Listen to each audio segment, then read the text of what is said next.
Hey guys, welcome to our very first podcast. So I'm Bryce. I'm Tim, and we are the founders of Ganhar com Inglês. We have spent the last couple of years in Brazil, just getting experiences from our time there, and we decided to form this community and trying to get our message out there. We're using this podcast to talk a little bit more about that. Yeah, so like you said, we spent some time in Brazil and we had that cultural experience where we went and we were a foreigner in another country. And so, we had all the difficulties and the challenges of learning a new language and all of the, not only learning a new language, but also living in another culture and adapting to another country where things are totally different. And we understand and realize, that can be scary for somebody who is wanting to come here to the United States. So we think that this podcast or just this conversation that we have is a good idea. One, so that you can practice hearing how Americans communicate and talk to each other in English. And two, so that you can get ready and be prepared for the things that you're going to experience while you're here. So, in these conversations and these podcasts that we have, we're going to talk a lot about our experiences. We're going to talk a lot about our goals, where we're from, our cultural backgrounds, um, the things that we like to do, exercising. Uh, you know, we'll talk about girls. We'll talk about money, how different tips on making money. We can even talk about, uh, life lessons that we've learned from religious standpoints and different things like that. So, we're really excited and we just want to start the conversation off and ask Tim, so where are you from and how old are you? Okay. I was born and raised in Branson, Missouri. It's the equivalent of like interior de São Paulo, uh, bem rural. No, it's not. No, it's not. He's saying it's not the same. Um, it's just a small town in the United States, and I live there and in Arizona. And I grew up with a religious background in the Church of Jesus Christ of Latter-day Saints, a Igreja Sud. Um, that really influenced me a lot of my religious beliefs up until this is the really fast version, up until I decided to preach the gospel of Jesus Christ in Brazil. And I didn't actually decide to go to Brazil. I just wanted to serve this mission, and leaders of the church, they sent me to Brazil. And that's where I'm most grateful for my experience in this other culture that taught me a lot of stuff. What about you, Bryce? Tell us your backstory. Yeah, so again, I was born in Branson, Missouri, born and raised, Ah. just like Tim, from Montevideo to Sao Paulo.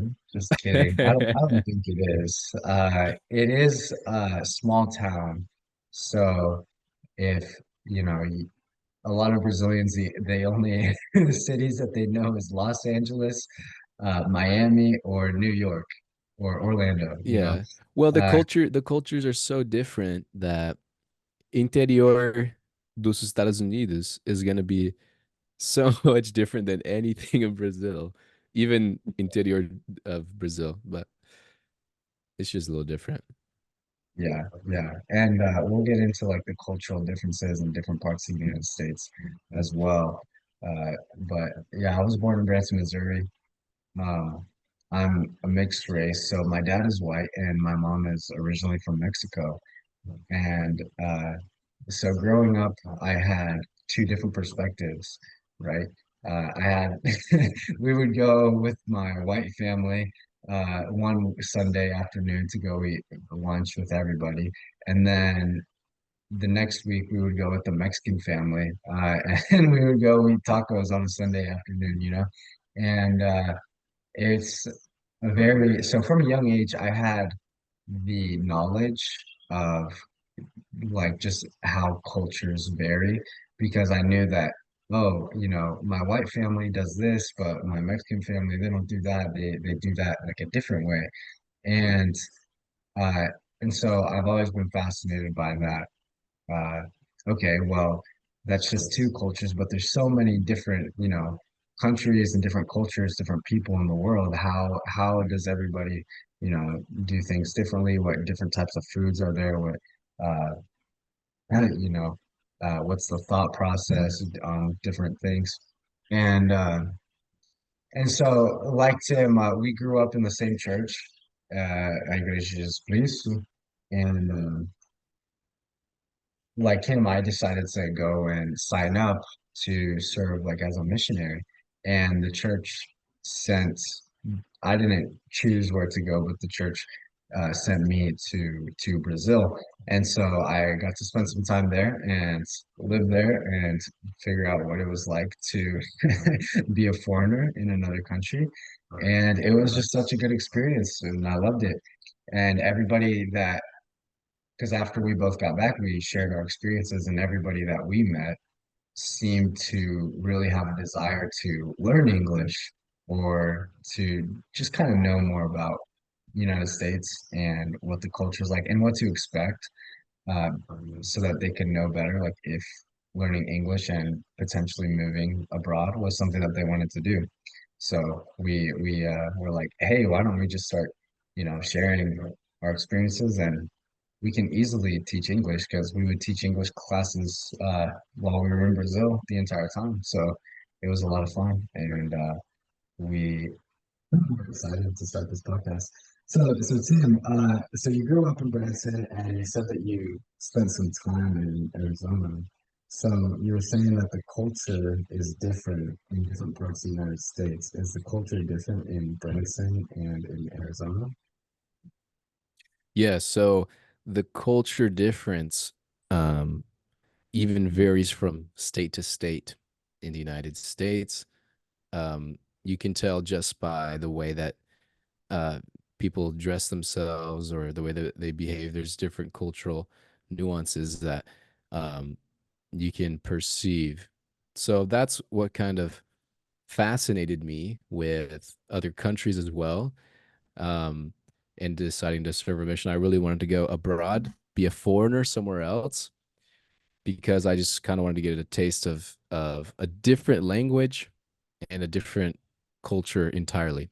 Okay, so how, I guess, how much like split time were you between Branson and like, did you grow up in Branson and then move to Arizona and spent the rest of your time there, or how does that work? And like, what was your family situation like? Why did you guys move?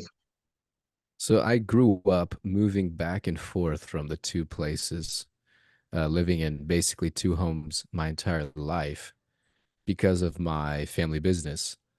So we we perform music live, and we have a couple different venues that we always perform at, a couple different locations. So we have to move the show, the performance every year, where more tourism is located out in Arizona every winter. And that's what I grew up doing my entire life up until I eventually went on my mission. And now that I'm back, I'm choosing to pursue these new talents and gifts that I have, that we have, speaking Portuguese and sharing our knowledge with the people of Brazil, trying to give them a certain edge, a certain advantage while learning English and getting new opportunities in life. Cool. So is that's what you did? You're a musician your entire life. Yes, Yeah. I am a musician, um músico, So how faço many how many show. instruments? How many instruments do you play? How many instruments do I play? Yeah. Um, I play a few, but to say I'm proficient in all of them is a stretch. But I can play the guitar, the drums, and the piano pretty well. The violin, I stopped practicing a long time ago, so I kind of lost those skills, but I can play a few songs and a few other simple instruments that almost anyone can play. the ukulele, and things like that. Yeah, can you shut the door? All right. So that was just my family walking in right now. I'm still uh I'm still hanging out with them for a while, and here in a moment, um I'll be moving out pursuing my own career, trying to help all of you guys out there learn English. So it's exciting, dude. Yeah, so obviously we already know all this stuff about each other, but this is kind of just so that other people can uh, Yeah. get an inside scoop to who we are. Uh, okay, so you grew up moving back and forth with your family, and you guys would do that every single year, Every single year we would do that, move back and forth.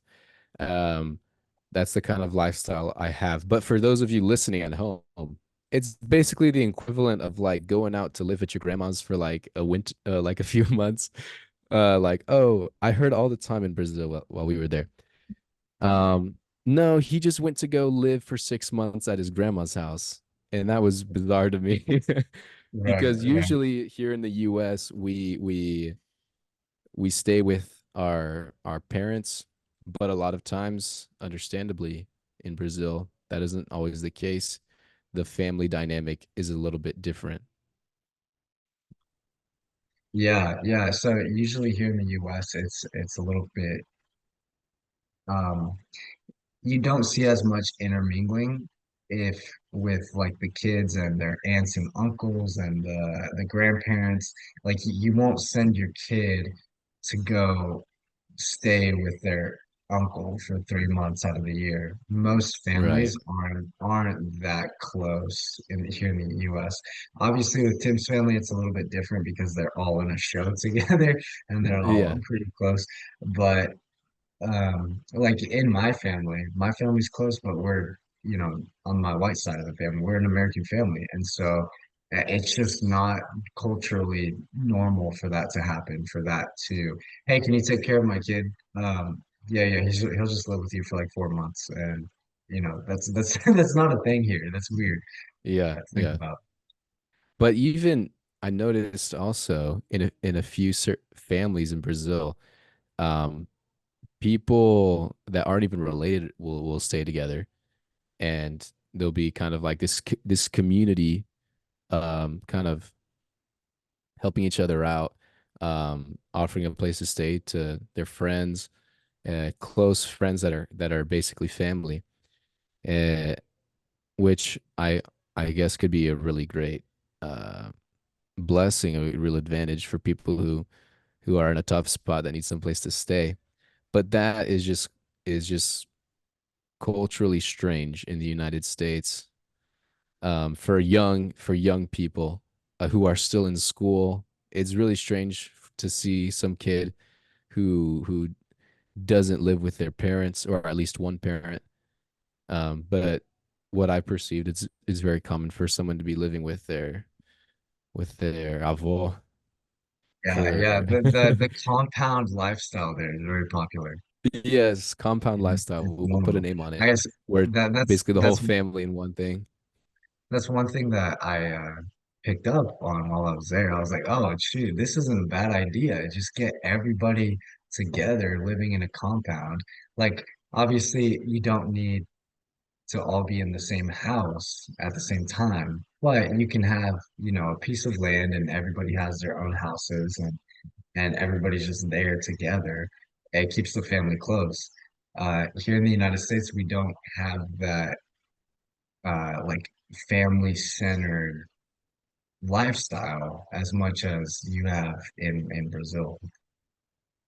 Well, I experienced some of that in my life, just having this family business and everyone always together.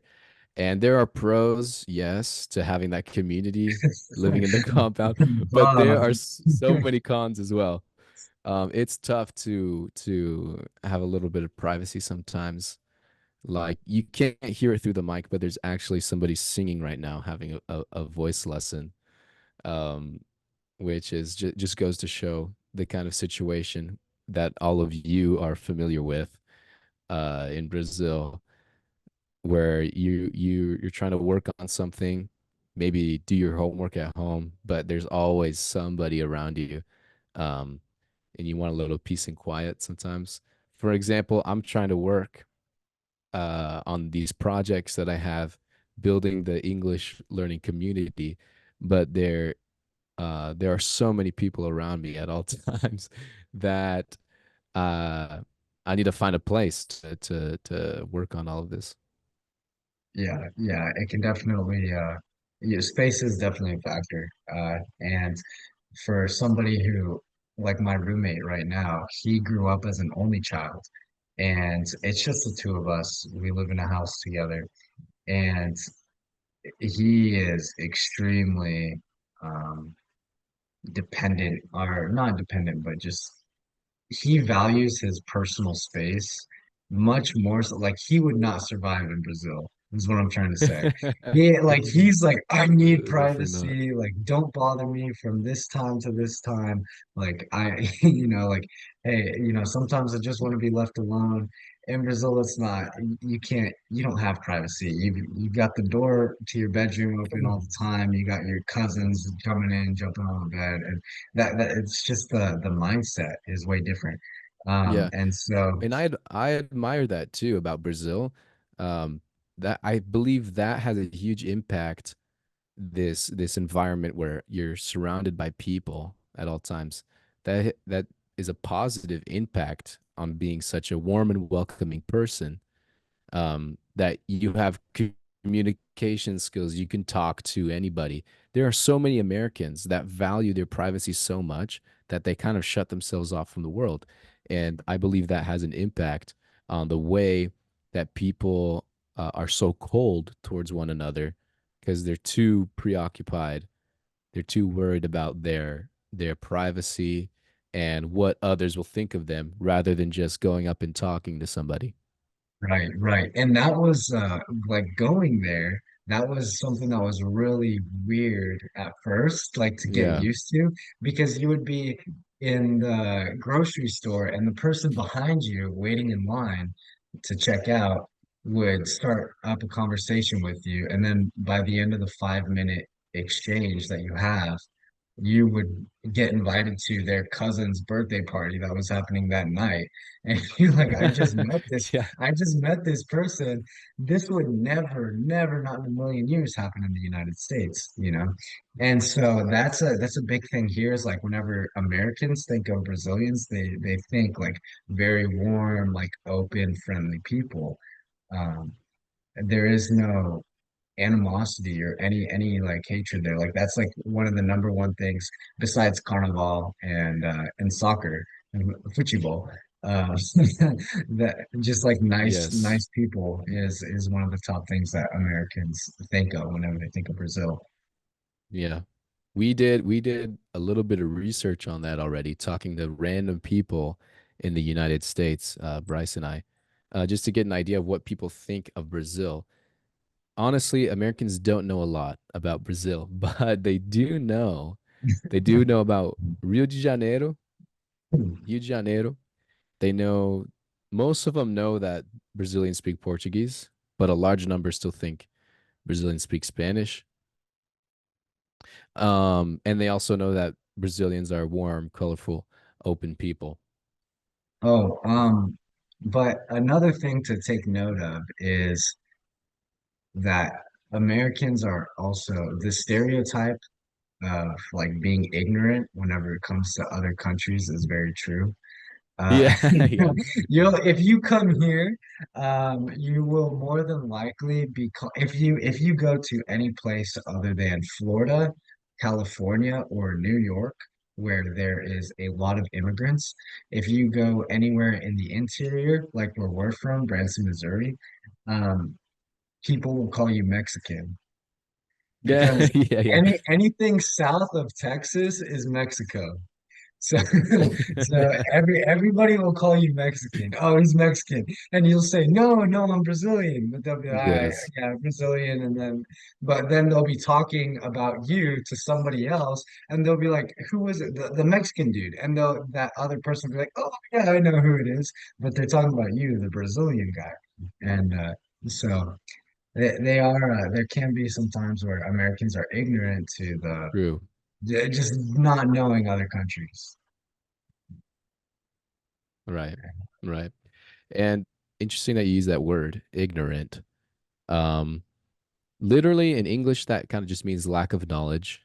But in Portuguese, I noticed ignorant is kind of like a like wanting to start an argument based on little knowledge. Like it's more of a an aggressive word. Oh, that guy's ignorant, Yeah. but that's because he's aggressive without knowing what he's talking about. But in English, we just use ignorant as just like somebody who doesn't know. Yes, that's a very good point that you bring up because words have different meanings in different languages.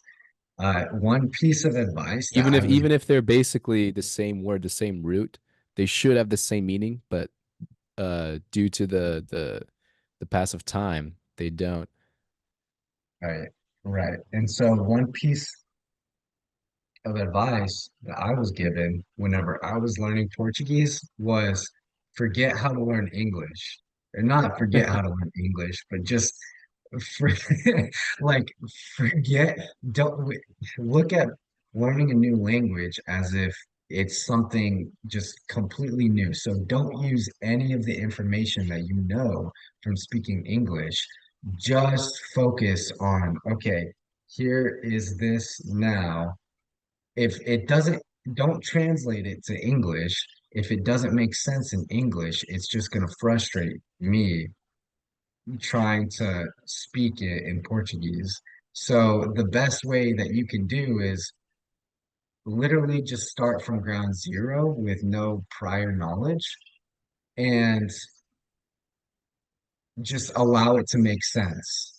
Whatever phrase, whatever, way of speaking, just like with the ignorant word, it doesn't mean the same thing in English that it does in Portuguese or Brazilian Portuguese. So if you just go from zero, like you don't remember what it was in Portuguese and you just learn what it is in English, then you learn so much faster. Does that make sense? Yes, yes. I'll even bring up the example that a lot of people use when trying to explain learning the best way to learn a new language to somebody is the same way a baby doesn't have any other past experience with another language. They quickly learn because they're open to any new thing. Any new structure, words that could have different meanings.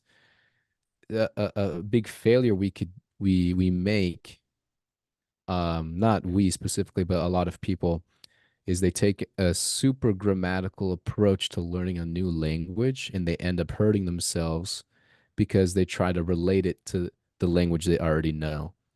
They don't open up their mind to other meanings and cultural nuances that could help them learn because they're so fixated on the rules and not on simply listening and gaining fluency.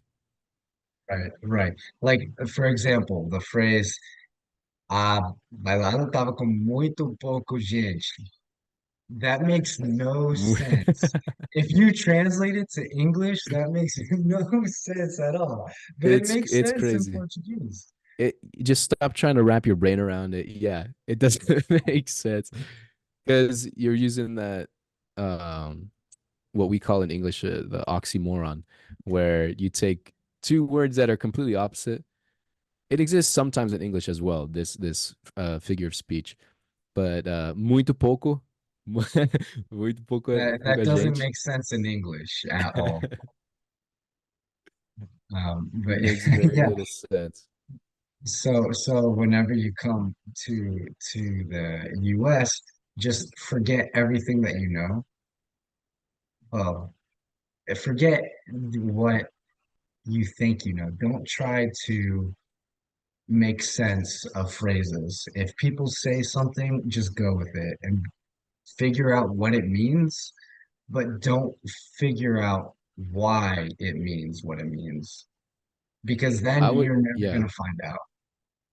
I would even go as far as to say that today there's a big danger of learning a language uh, on a rule-based system or a textbook-based system instead of a people-based system. Languages are meant for people. They were created by just word of mouth before there was even something to write on. While it can help you to write things down, the key is just to speak with people and to hear the way they speak, where they put inflection on the words, and to just kind of replicate that until you can get a feel for the language. Here's another thing that I want to dive into. I'm going to change the topic of conversation just a little bit, but the relationship with kids and their parents. I'm 21 years old and I moved out of my parents' house, and that's normal here in the United States. That's expected. You're by the time you turn 20 or like 21, somewhere in that area, it's expected for you to be moved out, paying your own living your own life, paying your own bills, and doing those things. That's normal here in the United States. In Brazil, you stay living with your parents until you get married. Even if you get married, you live with them, Yeah, they stay on you the know, compound. you stay on the compound. And that's normal there. You'll be like 25, 26, 27 years old, still living with your parents, and there is no like cultural um push for you to move out.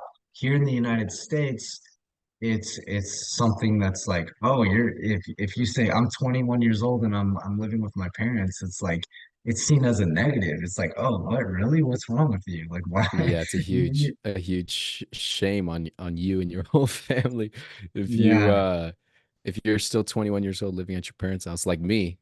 But um it's my different case is a because little it's different the show, it's because the of the family the compound. family Yeah, business. We need yeah, everyone kind of together. Um, but you're totally right. I respect the affection and relationship people have with their parents, their grandparents in Brazil. But I do like the idea of a little more independence in the United States. But I will say this, when I got back from Brazil, I treated my parents just a little bit more with love and respect. Um, like I didn't ever really give my mom a kiss on the cheek. I would never say goodbye to her when I was leaving the house. I do that now more often because of that cultural influence I had in Brazil. People kind of teaching me just to be more of a loving son. yeah, yeah. You definitely learn to be more affectionate, uh, with your family members. In Brazil, it's a lot more touchy in normal interactions. Here in the United States, it's a little bit different. You really only you touch the people that you are affectionate with in a love sense. Like if you have um interest in somebody sexually, then that's whenever you touch that person. But Yeah, in Brazil, you greet just to each kind of other. give him a signal, let him know, Yeah, so you can yeah. hopefully start things And moving. yeah, yeah, yeah. And so that's whenever you'll um I don't know, like give hugs and do all the things that are normal in Brazil. In Brazil, you greet people with a kiss on the cheek, and so it's way different. Nobody does that here. In the U.S., we've got the handshake, and that's if you're a man greeting a woman, you give her a handshake. Um, and that's normal here. If you go for the kiss, that's seen as, are you guys married? Why would you kiss each other? That's like, Right. don't do that, you know? I think it's not um super culturally expected for you to greet a woman with a kiss on the cheek in Brazil. I only saw that a few times from very select people. Uh, but you're totally right. the cold way I think that we greet each other in the United States, even with your friends, you you don't give them the 100% hug. You give like The people that dab, you're just getting to yeah, know the side hug, the dap yeah, them up, yeah. give them a little side hug. Um, which is kind of everyone being a little fresco, I believe.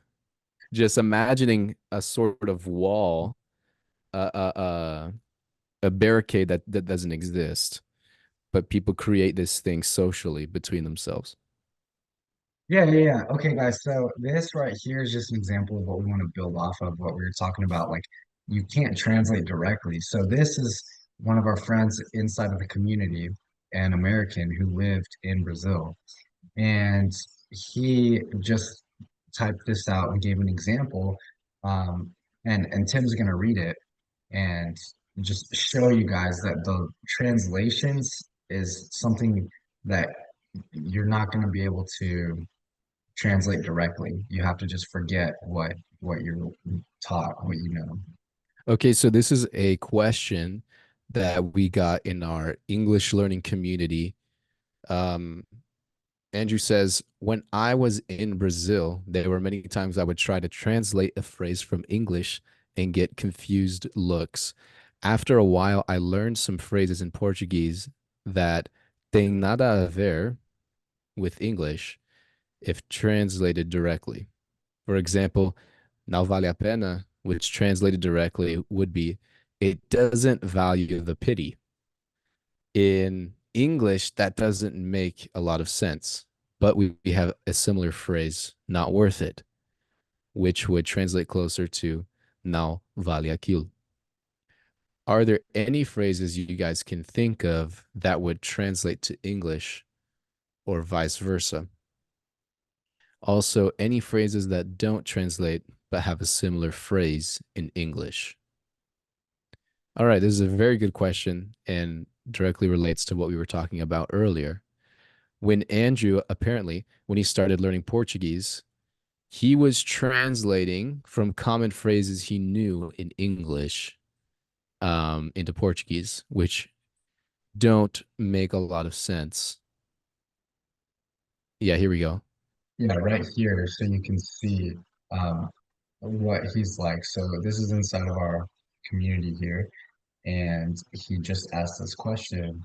And so these don't make sense, like tem nada a ver or não vale a pena. Like that doesn't make sense in English. And that's what we were talking about earlier. So his question was, are there any phrases that exist uh, for that translate directly back and forth? I remember thinking of some um, while I was living in Brazil, but I can't remember anything right now. What is a common phrase that exists that can be translated directly back and forth? Common phrase that exists that can be translated directly back and Yeah, forth. where they both make sense.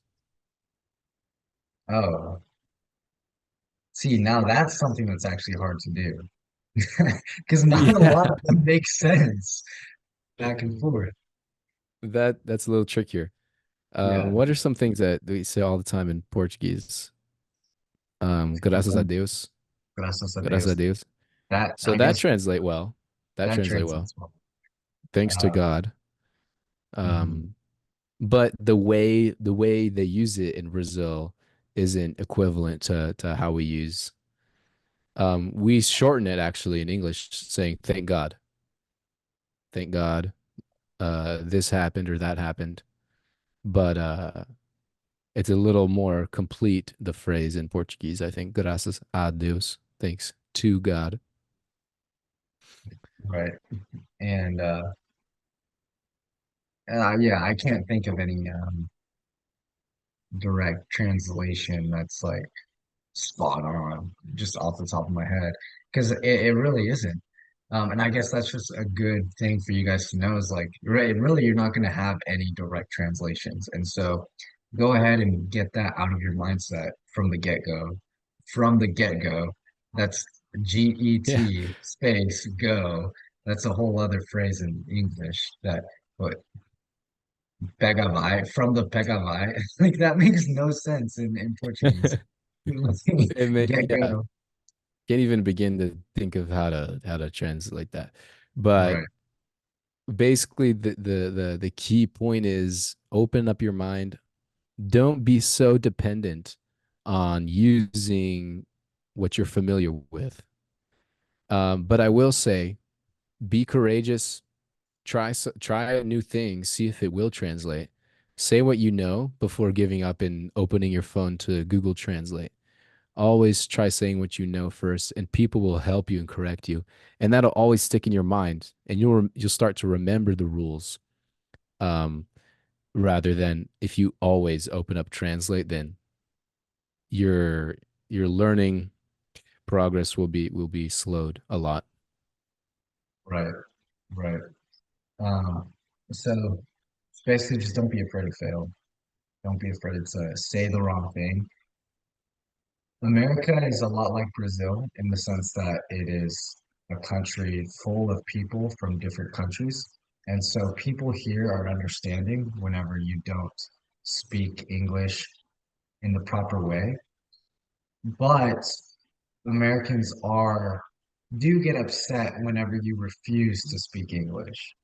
So if you refuse to try and learn English, if you will only if you I don't know how to describe this. Here we have a lot of Latinos that come to America, just like my family, who will refuse to assimilate. So they refuse to learn English. They'll live here for 20 years and they don't speak a word of English. And so you'll find that Americans sometimes will get upset about this and they'll get annoyed because it's like, why are these people coming to our country and they don't even try to learn the language? So as long as you try, everybody's going to be very helpful. But it's some people who there's like restaurants here in the United States where you go in and no, like the waiter doesn't speak any English, and it's like, what the Yeah, heck? How are you a yeah. waiter? You know?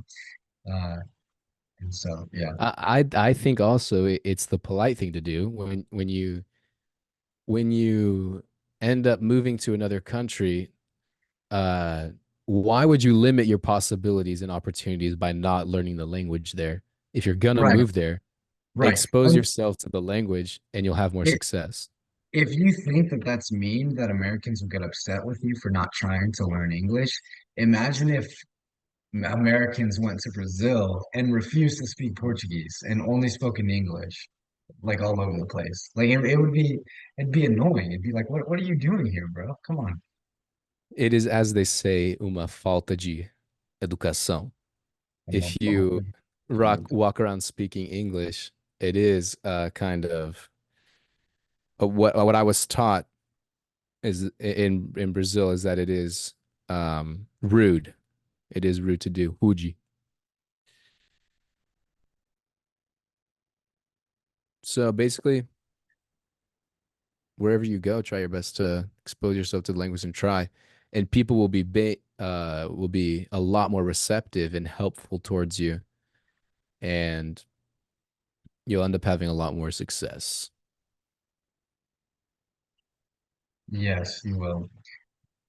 Um, Now, as far as, how to go about that, like building your confidence to be able to go and mess up in front of people, that's something that comes little by little. So you'll go out and you'll go to the grocery store and you'll have to ask somebody where something is. Where are the strawberries? And you don't know the word for strawberry. You forget that word. Um, it's something that you have to figure out how to describe the object without saying the name of the object. So you find here's the subject that you're trying to say, but you don't know what it is. So you have to find your way around it to get back to the same point without knowing the right word to say. And at first, it's very scary to do, but the more you do it, the more confidence you build. And the more trust that you start to have with yourself, that you begin to believe, oh, I can speak, even if I Yes. even if it's not right, even if it's not proper, this person is going to understand what I'm saying, and it'll all work out. And that's something at first you have to force yourself to do it. You're not going to want to do it. It's going to be extremely uncomfortable, but you just have to say, "E daí, so vai," and you're gonna learn that, oh, I don't need to be perfect to communicate. Yes. Uh, that's a huge point to get across to people embarking on learning a new language is being comfortable means you're not going to learn ever. If you want to be comfortable, then I don't know, man. Life isn't for you. You're not going to get anywhere. Uh, this feeling of being uncomfortable is what prompts us to work that much harder and achieve um comfortable in that aspect. It just reminds me of learning Portuguese. I we went on full immersion uh tactic. It's the fastest way, but the most uncomfortable way to learn a new language. You go and you move to that country and you just say, all right, I'm just going to start talking to people and start learning this language. That's the way we did it. And it was really fast, but it was the most uncomfortable thing of my entire life. But I'm really glad I did it. I can still remember several times where I was describing, I learned a few words, but I didn't know how to say that certain object I wanted to talk about. Like liquidificador. That is such a hard word to remember, but I was saying, sim, pega aquela lá que corta com as faquinhas, que gira assim. And but they understood me. That's the whole point. That's what we want to provide to people and help them develop is fluency, not perfection, and and not grammar proficiency. I believe Yeah, that's what's most important. If you just being able to communicate yourself in another language is highly searched for in the world now, and it's fun. I mean, imagine you walking around with your best friend and speaking a language that only the two of you know. That's the most fun that Bryce and I have. Like at the gym, it's really funny. It's really hilarious. yes, yes. Uh, we like to work out a lot. We'll go to the gym, at least 5 or 6 times a week, and that's something. Whenever we go together, we're in the gym. And here, we don't have a lot of Brazilians in the parts that we live, and so there is nobody who speaks Portuguese, and so we'll be yelling at each other from across the gym, uh, and in Portuguese, and nobody understands, and it's a lot of fun. It is a lot of fun that we have. For the viewers at home, though, on a serious note, I want you to envision yourself fulfilling out, your wildest dream. For a lot of people, that's just traveling. It's traveling a lot, traveling around the world. If you're always traveling and, all these different places that you're going to, people are going to be speaking different languages all the time. And not only are they going to be speaking different languages, but they're going to be communicating in slang and different not I mean different gírias, but like also just hand gestures and eye contact and different things like subliminal messages that people specific to that region understand. And so you're going to have to be able to pick up on those things as you're going through and traveling and fulfilling out these things that you want to accomplish in your life. You're going to have to learn how to communicate with people from all regions of the world. And the reason why we're promoting English is because English is one of the most spoken languages in the world. So not only, in order to travel, you have to be able to communicate with people and you have to be able to afford it.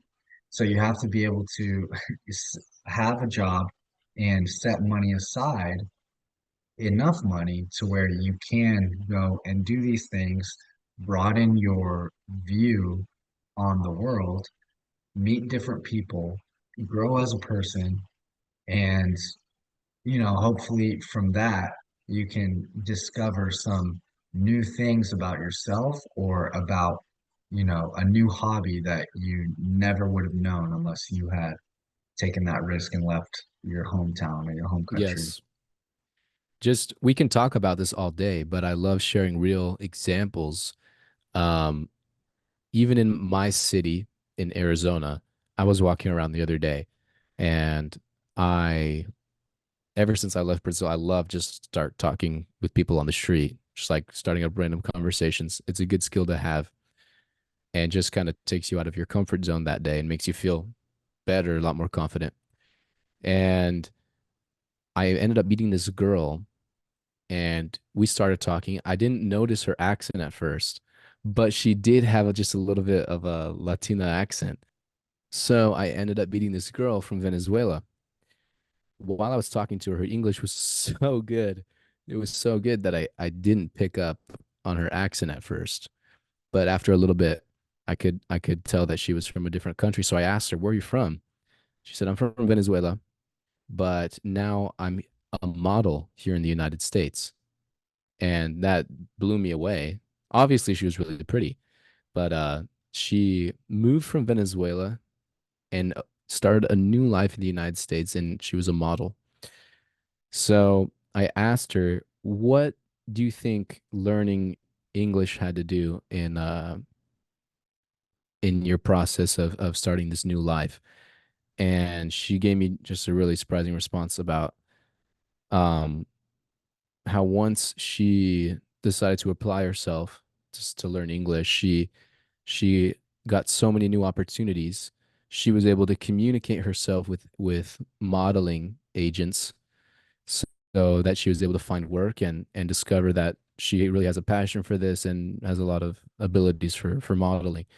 So when she used her English, once she applied herself to learn English, all of these doors opened up for her. And I believe that that case is the same for anyone all around the world. And it doesn't have to be a job in the United States. There are several companies, for example, in Brazil, that are looking for people who can communicate in English and can stay home in Brazil and use their skills at their company. Yeah, imagine if you learn English and then you just work online. You never have to Yeah. leave, never have to leave the compound, right? Never have to leave the compound. You can stay with grandma forever. So it's a new world. Everyone's working online nowadays, and to have an extra advantage in life, you need to know English. Right.